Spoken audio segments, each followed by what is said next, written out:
sepanjang harinya fikih. Karena tasawuf, tauhid, fikih.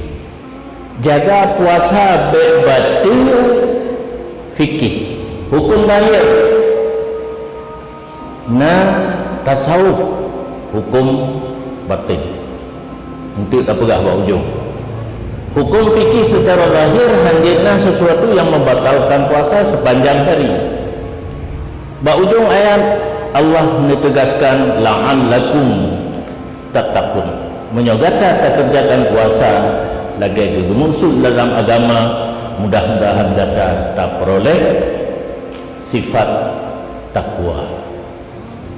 Makna takwa imtisalul awamir wajtinabun nawahi, melaksanakan seluruh perintah dan menjauhi seluruh larangan. Hanya pakai sebahagian, seluruh perintah dan seluruh larangan yang takwa.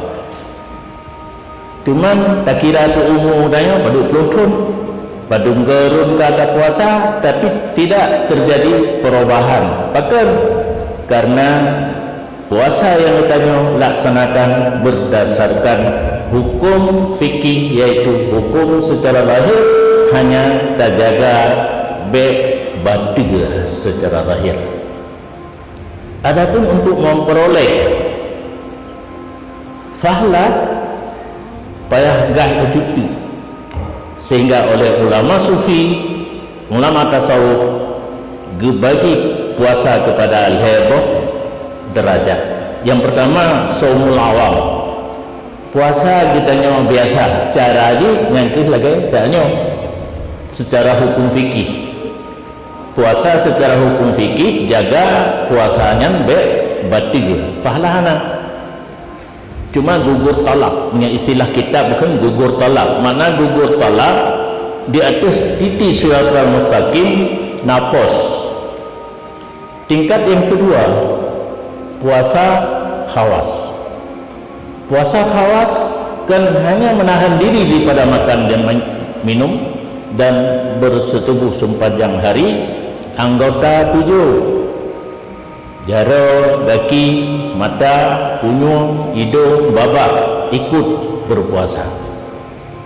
Tidak mengerjakan yang haram, tidak mengerjakan yang makruh, tidak mengerjakan yang mubah, menyujud kelala daripada ingat Allah. Tidak ada manfaat untuk akhirat, tapi mubah, hanya manfaat untuk akhirat.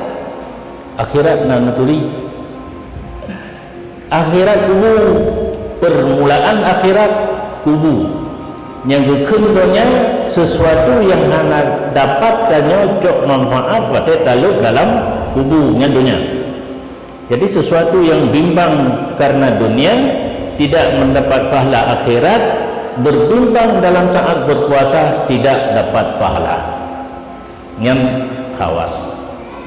Sedangkan sabah tingkat khawasil khawas yang hana diyutut bagi tanya haid, karena puasa khawasil khawas para nabi, para aulia, para siddiqin menyobuno tingkat arifin dan muqarrabin. Kitanya sanggup punya dalil, cuma hadatin posisi yang pertama buno habis puasa itu puasa awam hana, tapi tingkat untuk berpuasa seluruh anggota kenbak hari mandan dan makruh mubah yang dikelala hantingan ke akhirat tak tinggalkan.